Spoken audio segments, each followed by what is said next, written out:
Welcome to the deep dive. Today, we're jumping into a story it's puzzled people for decades.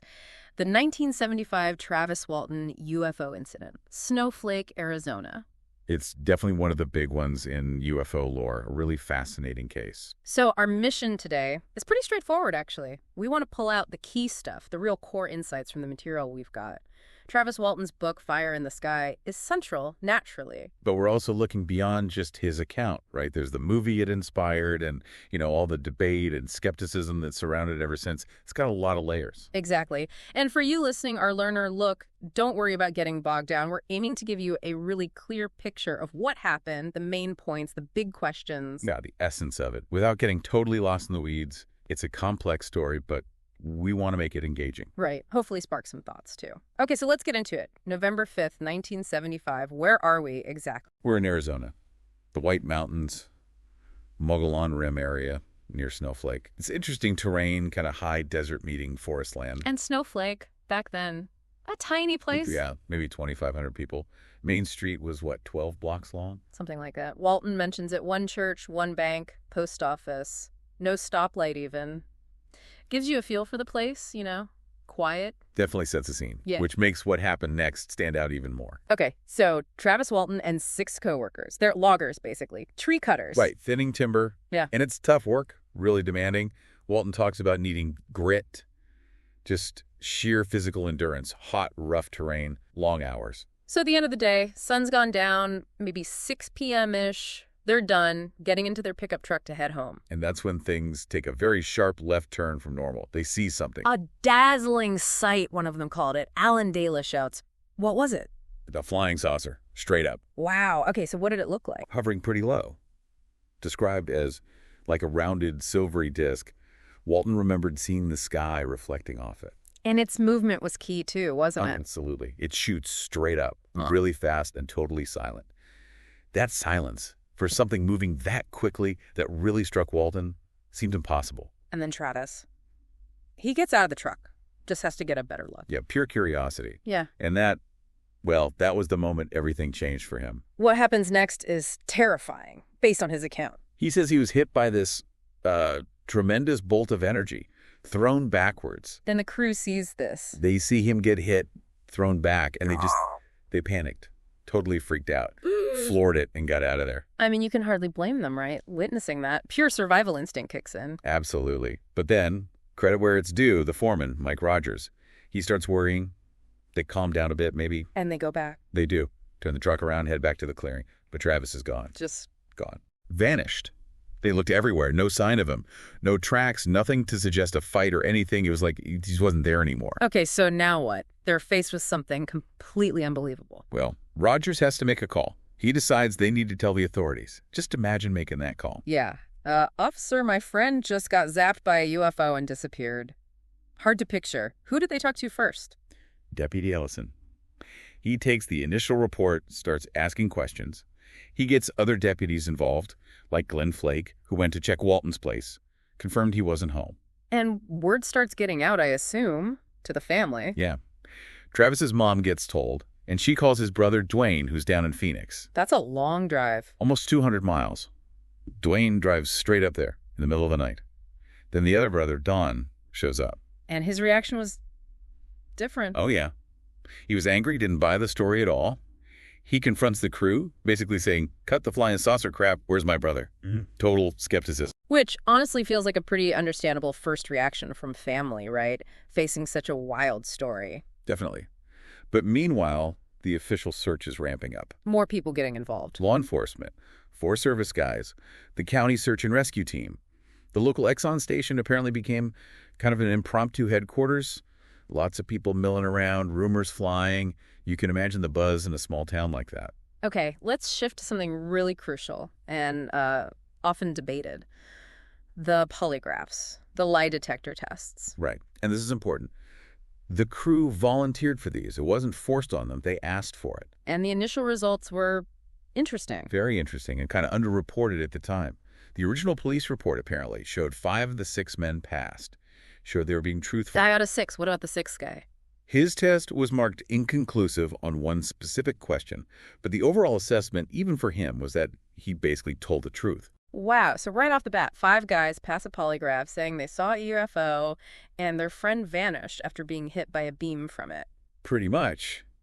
That initial result, even if you question polygraphs later, makes a simple hoax explanation seem, well, a bit shaky right from the start, doesn't it? It certainly adds weight. Then a state expert gets involved, Cy Gilson. Yes, Cy Gilson, a state police polygraph examiner, came in later. Alan Dalis, the one with the inconclusive, he was apparently pretty upset about that result. Understandable. Yeah, Mike Rogers tried to smooth things over, saying, examiners might just start out skeptical. Then Mike took his own test with Gilson. Took hours. And Gilson's take after testing them. Well, he gave Dwayne and Mike what he called a preliminary, unofficial conclusion. Said the men were apparently telling the truth about seeing a UFO and that they hadn't harmed Travis. Apparently telling the truth. Still a bit cautious. He did emphasize it was preliminary, but still it leaned towards them being truthful about the core UFO claim. And weren't there more tests like years down the road? There were. Jerry Black, a UFO investigator, urged Mike Rogers and Alan Dalis to take more tests years later. Those tests also supported their original stories, showed consistency over time, though Gilson himself apparently didn't want to officially call them supplemental to his original work. But still, more corroboration. Okay, so while all this is happening, the search, the tests, the speculation, 5 days go by. Travis is still missing. 5 long days. The tension must have been incredible. And then, just like that, he's back. Where does he reappear? Near Heber, Arizona. Not far from Snowflake, but found on a roadside, basically. Yeah. He's disoriented, confused. His memory is fragmented. He thinks he's only been gone about an hour or an hour and a half. An hour and a half versus 5 days. Huge discrepancy. What kind of shape was he in physically? Remarkably okay, considering he'd lost about 10 pounds. Had this strange, reddish puncture mark or dot on his arm. But no major injuries. And his description of whatever he encountered. Pretty chilling. He described the beings as awful white skin, great big eyes. Yeah. Just those words paint a picture. Yeah, the classic large eyes. What did he remember about being inside? Bits and pieces came back. Being in some kind of room. Seeing these beings, the ones with the big heads and eyes. Anything else? Later, he recalled another room. This one had a chair and someone who looked human but was completely silent. He also had this flash of seeing much bigger craft, maybe in some kind of large bay or hangar. Right, and this part of the story, his account of being abducted and inside the craft, this is where the controversy really explodes, isn't it? Absolutely. This is where belief often gets stretched thin for a lot of people. The immediate reaction from many was skepticism, disbelief. What kinds of alternative explanations were thrown out there? Oh, everything.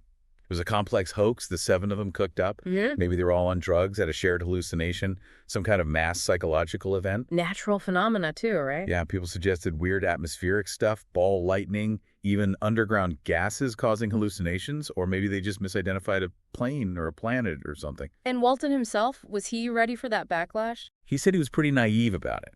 He kind of thought his experience was so real, so undeniable, that people would just believe him. He wasn't prepared for the intensity of the doubt. And the big problem was no hard proof. Exactly. No spaceship fragment, no alien gadget left behind.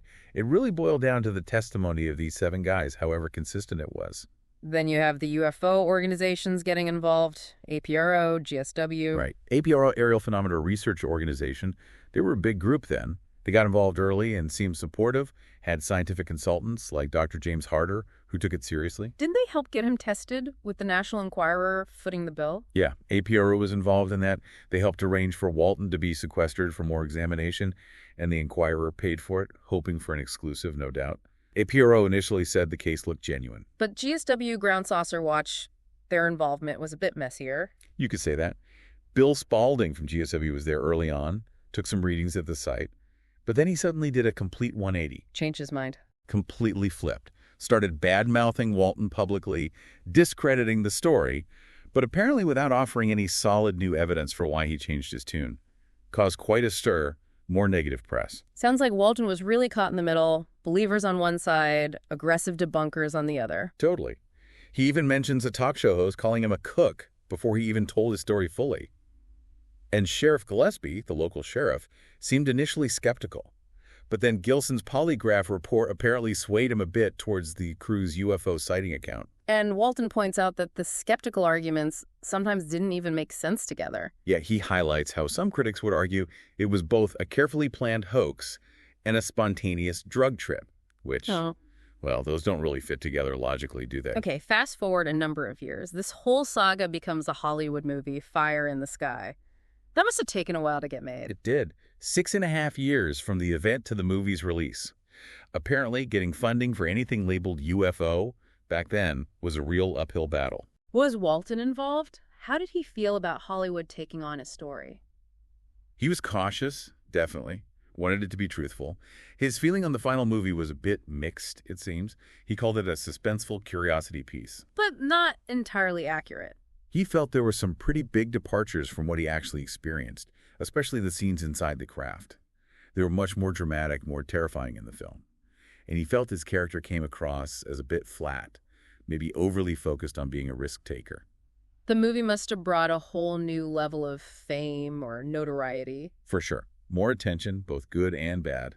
Some people maybe became more open to the story after seeing it, but Walton also talks about some negative run-ins with celebrities being snubbed or mocked. And the other crew members, how did it affect them long term? Most seemed to manage to move on after the initial craziness died down. Alan Dalis had some later legal troubles, but they were unrelated to this. Mike Rogers kept logging, apparently successfully. Life went on for them, mostly. It's interesting that people like J. Allen Hynek, the astronomer who famously investigated UFOs for the Air Force. And the Lorenzens from APRO. Right, that they were sort of hovering around the edges during the film's development.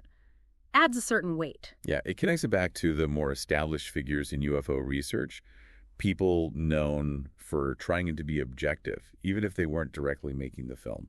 Any interesting bits from the actual filming? Apparently, Robert Patrick, who played Mike Rogers, did a lot of research for the role.